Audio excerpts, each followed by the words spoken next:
Hello everyone. So welcome to lecture 4 of math series. So let's begin with the GS1 question.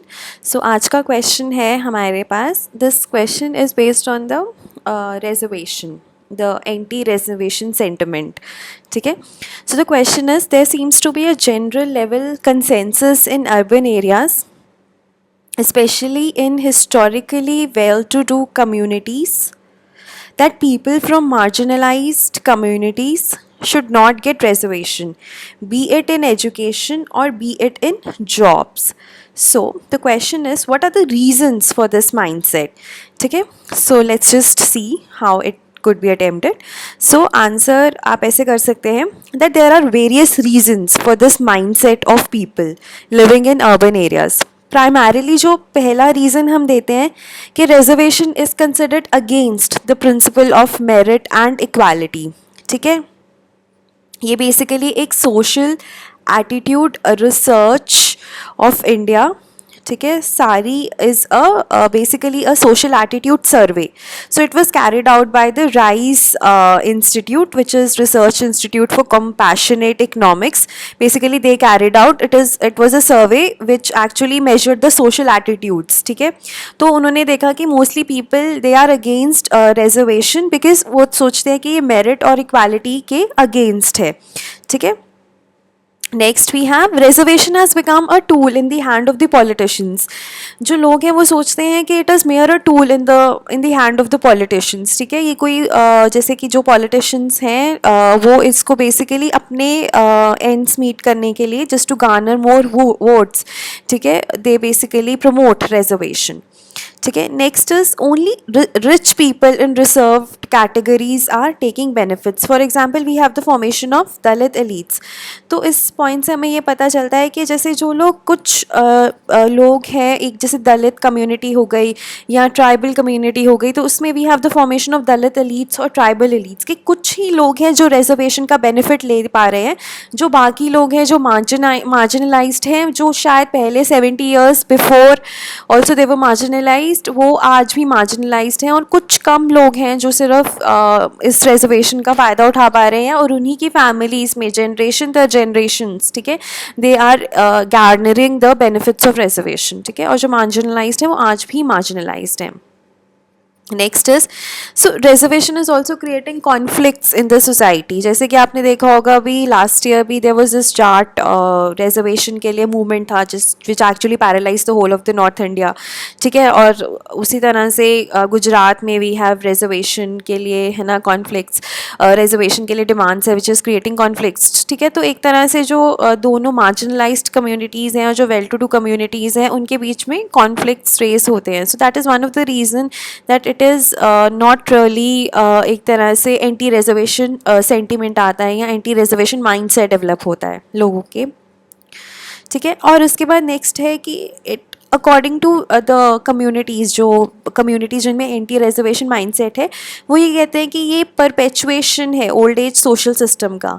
ठीक है, एक तरह से अगर आप रिजर्वेशन रखते हो तो जो कास्ट आइडेंटिटीज़ हैं वो और स्ट्रॉन्ग होती हैं, वो और स्ट्रेंथन होती हैं, ना कि वो फेट नहीं करेंगी. तो एक तरह से जिस आप सोशल सिस्टम को शायद ख़त्म करने की कोशिश कर रहे हैं वही एक तरह से परपेचुएट हो रहा है. ठीक है. And next we have is that other communities they see reservations as only tool for upliftment resulting in agitations. ठीक है, तो वही बात होगी कि conflicts होते हैं, agitations होती हैं, क्योंकि जो बाकी communities हैं उनको लगता है कि सिर्फ वो reservation से ही ऊपर आ सकते हैं, there is no other way about it. तो फिर hence उनके दिमाग में ये है कि हमें reservation चाहिए ही चाहिए, and because of that there is conflict in the society. ठीक है, and next is reservation rewards laziness and disincentivises hard work. ये आपने देखा भी होगा कि जो कई स्टूडेंट्स होते हैं या जॉब सीकर्स होते हैं, दोस्त हु नो कि they belong to a particular category और उसकी कट ऑफ कम है, तो वो शायद उतना हार्ड वर्क नहीं करते जितना कि एक जनरल कैटेगरी का करता है. तो एक तरह से बिकॉज द कोटा पर्सन ही और शी नोज और इज़ वेल अवेयर कि उसको रिजर्वेशन के बेनिफिट्स मिल जाएंगे और कट ऑफ कंसिडरेबली लोअर जाएगा. तो एक तरह से आप ये भी कह सकते हो कि रिजर्वेशन डिसइंसेंटिवाइजेस हार्ड वर्क. ठीक है। और बेसिकली जो रिजर्वेशन है, जो पीछे जो हमारी चलती आ रही है, that is basically on the caste line, so that ignores the economically poor. और आजकल जो इकोनॉमिकली पुअर है, they are the ones which are actually marginalized. ठीक है। And next we have is wrong to punish the present generation from the crimes done in the past. ठीक है, तो इसको आप ऐसे कह सकते हो कि ठीक है, those communities have been historically wronged, but there is no point punishing the present generation, ठीक है, for the same. Then it also results in lowering of the confidence of the deserved candidates, resulting in the brain drain. तो जैसे कि ये काफ़ी common एक चीज़ देखी जाती है कि जो जनरल कैटेगरी के लोग होते हैं, if they can afford, they mostly move out of the country. ठीक है, क्योंकि उनको लगता है कि दे वोंट बी जो वो हार्ड वर्क पुट इन कर रहे हैं उसका कमेंसुरेट उनको बेनिफिट्स नहीं मिलेंगे in our country compare to in some foreign country. ठीक है, so that also leads to brain drain. ठीक है, and next is that reservation once extended is never taken back. ठीक है, so again it leads to the perpetuation of a system. ठीक है, which needs to have an end date. जैसे कि हमने देखा है कि reservation which was reservation perpetuity तक ही चलेगी बिकॉज पॉलिटिकली मोटिवेटेड है, सो नो पॉलिटिकल पार्टी के लिए actually dare to take it back, क्योंकि उनका वोट बैंक पूरा लूज हो जाएगा। सो एक तरह से वही है कि reservation once extended can never be taken back. ठीक है, so how can you conclude it? So you can say कि रिजर्वेशन इतनी बुरी चीज़ नहीं है अगर हम रिजर्वेशन को उन लोगों को दें जो उनको उसको एक्चुअली में ट्रूली डिज़र्व करते हैं। ठीक है, तभी अगर हम मार्जिनलाइज्ड को रिजर्वेशन देंगे और उनकी अपलिफ्टमेंट होगी, तभी एक तरह से we will have inclusive growth in our country. ठीक है, so you can conclude it only if the rights of the most marginalized can be recognized. ठीक है, can India truly attain inclusive growth? And this process could well start with giving reservation to those who are truly in need or who truly deserve it. ठीक है, so that's all for this question. So let's move to GS2. So GS2 में हमारे पास है, do you think uniform civil code is the best bet to ensure equal rights and justice for women of Hindu and Muslim religions? Critically discuss. So इस question को हम कैसे attempt करेंगे? We will write a brief introduction about UCC and then we will say yes it is the best bet, and then we will contradict this thing by 2-3 points and then eventually हम इसको conclude करेंगे. ठीक है, so let's see. UCC is a common code which is applicable to all communities irrespective of religion, caste, sex and creed, and it is basically under the article 44 of the DPSPs of our constitution. ठीक है, and obviously DPSPs justifiable नहीं है, justiciable नहीं है, sorry for this typo. So next is yes, UCC is the best bet because obviously जब UCC आएगा, uniform civil code, नाम से ही पता चल रहा है कि कॉमन सिविल लॉज होंगे सारे रिलीजन के। तो एक तरह से जो वुमेन है, स्पेशली मुस्लिम वुमेन है या माइनॉरिटीज़ के वुमेन है, they suffer from these customs like triple तलाक हो गया, निकाह हलाला या पॉलीगैमी, तो they will have equal civil rights. ठीक है, तो उन वुमेन के लिए या जो माइनॉरिटीज़ के वुमेन है उनके लिए तो ये काफ़ी ज़्यादा प्रोग्रेसिव स्टेप होगा। ठीक है, नेक्स्ट है जैसे डिफरेंट सबसेक्ट्स एंड सेक्ट्स है, डिफरेंट कस्टम्स है which result in different interpretation, so that will be done away with. और ये जो डिफरेंट इंटरप्रिटेशंस हैं ये मोस्टली पेट्रियार्कल होती हैं, तो एक तरह से आप ये भी कह लो कि when they would be done away with it will actually benefit the women. ठीक है, so it will also lead to economic, social, political freedom of the women will be enhanced. तो आप ये कह सकते हो कि एक तरह से total empowerment of the women will take place. ठीक है, next is both Hindu and Muslim women would be benefited because it will be the cluster of the best provisions from different religious personal laws. ठीक है, so दोनों के लिए ही beneficial है।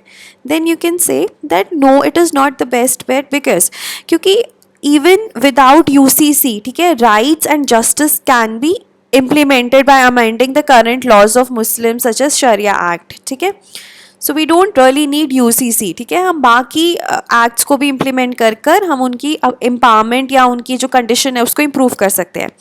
And then next is that it will alienate Muslims. ठीक है, और basically majorly हम ये कहते हैं कि जो यूसीसी है ना, उसको ऐसा देखा जाता है कि वो Hindu code, Hindu civil code है, rather than it, so it actually promotes जो हिंदू लॉज हैं उसको। तो एक तरह से इट माइट एलियनेट मुस्लिम्स, ठीक है, तो वो भी एक रीज़न हो सकता है। And so that may actually enhance the suffering of the women, ठीक है। So how will you conclude it? So Jawaharlal Nehru का कोट है, एक आप उसमें कोट कर सकते हैं कि you can tell the condition of a nation by looking at the status of its women. So hence we need to do something for improvement of the status of the movement, for empowerment of the women. So if UCC can actually lead to that, so why not implement it, ठीक है। But then आपको सारी communities को एक common ground पे लाके discussion करके इसको इम्प्लीमेंट करना है ताकि ये सक्सेसफुल भी रहे, ठीक है। So uniform civil code is a step in the right direction, but it should be a slow and gradual process, ठीक है। It should involve adopting best practices from various personal laws, and demand should come from within the communities rather than forcing it down their throat. ठीक है? So steps must be taken to dispel any doubts that minorities have, and India will surely emerge stronger and more united. ठीक है। So that's all for this UCC question. इसका एक और question हम ये कह सकते हैं कि should like is UCC implementation, will UCC implementation lead to national integration और अदरवाइज, ठीक है। तो यूसीसी पे बहुत सारे क्वेश्चंस बन सकते हैं। तो एक तरह से आपको जो यूसीसी है उसके ऊपर अच्छे से बैकग्राउंड जो केसेस हैं सारे, ठीक है, उनकी स्टडी कर कर एक तरह से प्रॉपर होलिस्टिक आंसर या अपने नोट्स को होलिस्टिकली अपडेट कर लीजिए प्लीज़ यूसीसी को लेकर, ठीक है। बाकी जो सब्सिक्वेंटली क्वेश्चंस आएंगे यूसीसी के, दैट तो we will cover. Okay, so GS 3 में we have a question from science and technology which is what is ransomware, explain skimming as a cyber crime. तो आप देख रहे हैं दोनों ही क्वेश्चंस डिफरेंट हैं, ठीक है, बट आपके दो टॉपिक्स कवर हो जाएंगे इसमें। Both of them are obviously related to cyber crimes, ठीक है, रैंसमवेयर एंड स्किमिंग, ठीक है। So what is ransomware? Ransomware is a type of a malicious software, ठीक है, malicious software that threatens to publish the data, the victim's data, or perpetually block access to it unless a ransom is paid, ठीक है। So this is how can you define ransomware? So mostly it encrypts the content, making it unusable. So जो victim होता है वो उसको use नहीं कर पाता क्योंकि block कर दिया जाता है उसका access या उसको encrypt कर दिया जाता है, ठीक है। So it is a challenge for the mobile phone population, for the spreading mobile phone population, ठीक है। और इसका एग्जाम्पल आप जैसे WannaCry ransomware अटैक था जो मई 2017 में ही हुआ था। सो it actually was by this WannaCry ransomware crypto worm which targeted computers running on Microsoft Windows operating system, ठीक है, by encrypting data and demanding ransom payments in the Bitcoin cryptocurrency. तो आप ये एग्जाम्पल कोट कर सकते हैं ransomware जब भी आपको एक क्वेश्चन आए, and at the same time आप बिटकॉइंस के नेगेटिव इफेक्ट्स में भी इसको कोट कर सकते हैं। तो मल्टीपल एग्जाम्पल्स की तरह आप यूज कर सकते हैं।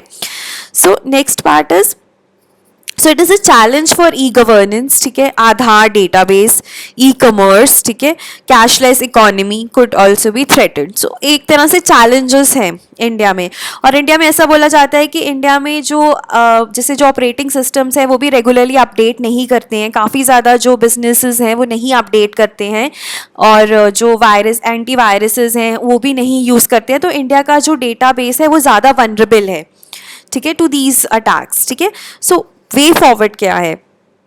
Way out is by banking up important data at multiple locations, ठीक है, देन सिक्योरिटी सॉफ्टवेयर्स या एंटी वायरस सॉफ्टवेयर्स, ठीक है, देन अपडेटेड ऑपरेटिंग सिस्टम्स, ठीक है, जैसे ही अपडेट आए आप उसको कर लीजिए, ठीक है, exercising caution on email attachments, ठीक है। So these are the steps you can take to prevent a ransomware attack, ठीक है। So next part was skimming.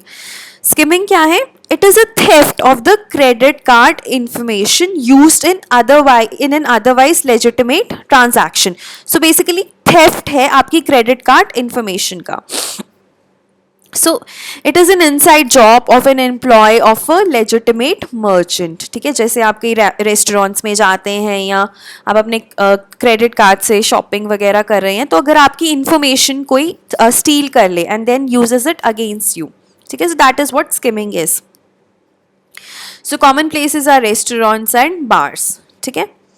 So standard practice of skimming is copying the information on the magnetic strip of the card. जो magnetic strip of the card होती है उससे आप copy कर लेते हैं information. ठीक है. So how does it work? Copying the magnetic strip of the card, recording the key using hidden cameras, and using skimming devices on POS machines or ATMs. ATMs or POS machines maybe you can suffer from this attack of skimming. ठीक है. So measures that can be taken by the citizens. ऐसा कहा जाता है कि citizen vigilant है तो skimming के अटैक्स काफ़ी कम हो सकते हैं. So you have to inspect the ATM machine and its area. ठीक है, अगर आपको लगता है in case of any malfunction not to you shouldn't be using that machine. ठीक है, then you should always hide the number pad at retail outlets and at ATMs even when the person is alone. ठीक है, तभी भी आपको hide करना चाहिए ताकि because there are cameras which are there. ठीक है. Then ensure accuracy of the transaction once done. Then avoid giving credit cards to others at restaurants or petrol pump stations, etc. ठीक है. So I'm sorry.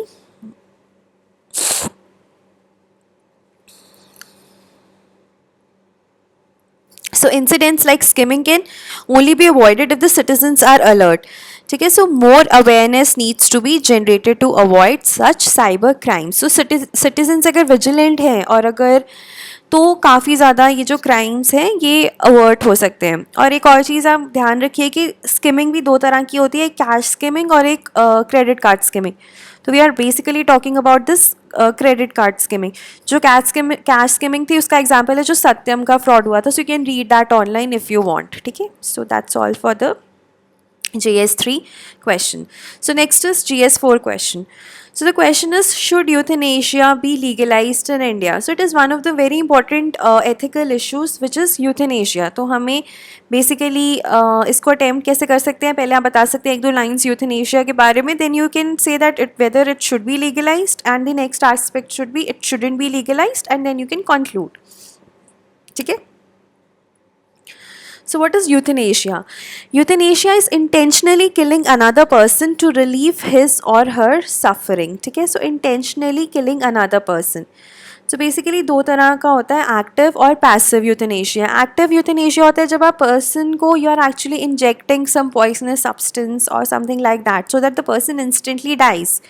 Passive euthanasia होता है कि जो वो life support में है हम उसको विड्रॉ कर रहे हैं. We are not actually actively killing that person but हम पैसिवली लाइफ सपोर्ट को विड्रॉ कर रहे हैं या जो लाइफ सेविंग ड्रग्स पे वो पेशेंट है उसको विड्रॉ कर रहे हैं. ठीक है, so that is passive euthanasia. ठीक है, तो जब ये यूथनेशिया आता है तो इंडिया में एक अरुणा शॉनबॉग केस है, वो हमेशा कोट करना चाहिए. It is Shanbaug. ठीक है, sorry for the typo again.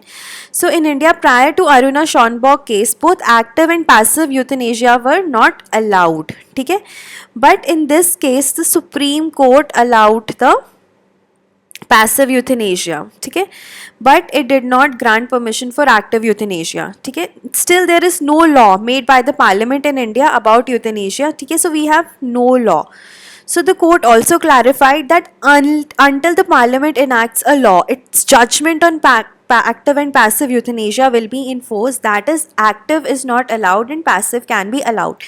Baki, you should actually read about this Aruna Schonborg case. So in 2011, there was this petition filed, ठीक है, कि जो अरुणा शॉनबॉग है who had been in vegetative state for around 30 years, more than 30 years, 37 years to be precise, कि उनको should euthanasia should be allowed on to her. But जो supreme court था उन्होंने उस पर्टिकुलर केस में जैसे एक कमेटी बैठी थी एंड उस केस में रिफ्यूज़ कर दिया था and eventually she died in 2015 due to some other infection. But supreme court ने ये भी उसी केस में बोला था उस जजमेंट में कि passive euthanasia is still allowed but active is not allowed. और यही जो judgment it will be active until parliament it enacts a law. Law, और हमारे देश में अभी पार्लियामेंट ने कुछ भी इनैक्ट नहीं किया है इसके ऊपर law. So that is how our question is also has took form कि शुड इट बी लीगलाइज्ड और should it not be legalized. ठीक है. सो आई सजेस्ट कि आप एक बार अरुणा शॉनबॉग केस के बारे में थोड़ा सा बैकग्राउंड ले लें, और जब भी यूथेनेशिया आए प्लीज़ कोट दिस केस. ठीक है. So pros of legalising euthanasia. So majorly जो प्रो है वो तो यही है कि इंडिया में हॉस्पिटल्स बहुत ही ज़्यादा ओवर क्राउडेड हैं. ठीक है. और डॉक्टर्स बहुत कम हैं. So we have too many patients. So we say that they should let those die that do not have a chance of living. ठीक है. So those we know that they will stay in vegetative state for long, और उनके जो chances of survival हैं वो कम है. ठीक है. So we should actually let those die. In that way, there could be more room for patients with diseases that can be cured. ठीक है. Next is, it provides a way to relieve extreme pain. It provides a way of relief when a person's quality of life is low. ठीक है. तो एक तरह से relief है ये to extreme pain, और जब आपको पता है कि patient is in vegetative state, would not be able to recover, quality of life is low, so it also provides a way of relief to that patient. Next is, so in a democracy a person has a right to decide whether he or she wishes to do with his or her life, so he or she may choose to get treated, and they also have the freedom to refuse that treatment. ठीक है. Next is that euthanasia has far-reaching financial implications, because जो लोग already vegetative state में हैं तो उनके ऊपर बहुत सारा पैसा खर्च हो रहा है, especially of the family members. ठीक है. सो उससे भी एक तरह से when you will legalize euthanasia, तो जो patient के family members हैं they will also be relieved of the large amount of money spent on the person, on the patient. ठीक है.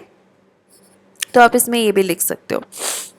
Next है, so euthanasia can save the life of many other people. That is when people become old, and especially when they suffer from terminal illness or incurable diseases, they still have vital organs which can be donated. तो अगर हम euthanasia को legalize कर दें तो हम उन patients की vital जो organs अभी भी vital हैं उनको भी we can be used, है ना, they can be used or they can be donated. ठीक है. And next is, death is a private matter, and if there is no harm to others, the state and the other people have no right to interfere. A libertarian argument. ठीक है. Next is cons. What are the cons of legalizing? So सबसे पहले यही है कि mercy killing is morally incorrect and it should be forbidden by law. It is homicide, and murdering another human cannot be rationalized under any circumstances. ठीक है. Next, euthanasia can be misused. ठीक है. Family members deciding on the behalf of the patient can lead to abuse of the law legalizing euthanasia. ठीक है. So abuse हो सकता है इस law का. Next, many religions think that euthanasia is immoral, so they regard it as a type of murder, and for them it is like, for religions it is like the act of giving birth and the death. ठीक है. They should only be according to the will of the God. ठीक है. So that ways they think that euthanasia is immoral. ठीक है. And then you cannot rule out a medical miracle. ठीक है. तो which is not being accounted for. ठीक है. And it also has a slippery slope effect. ठीक है. Which is that when those who are unable to voice their desires are put to death, like a senile or a baby or someone in coma and so on. ठीक है. So that, and the other thing is that it would actually cause a decline in the health care. ठीक है. health care में जो decline हो जाएगा. ठीक है. और क्योंकि जो टर्मिनल डिजीजेज है उनके ऊपर रिसर्च कम हो जाएगी, है ना. No one would actually look for the cure of those diseases. ठीक है. And next is that it will cause victimization of the, it can actually cause the victimization of the most vulnerable sections of the society as well. So it can also weakens the society's respect for the sanctity of life. ठीक है. So accepting euthanasia would mean that some lives, those of the sick or disabled, are worth less than that of the others. ठीक है. So that those were the cons. So you can actually conclude it in a way that euthanasia should be legalized, but only after considerable deliberations and taking the taking the opinion of all the stakeholders. ठीक है. So that ways you can conclude in a line or two. So that's all for today. Stay tuned and practice more. Thank you so much.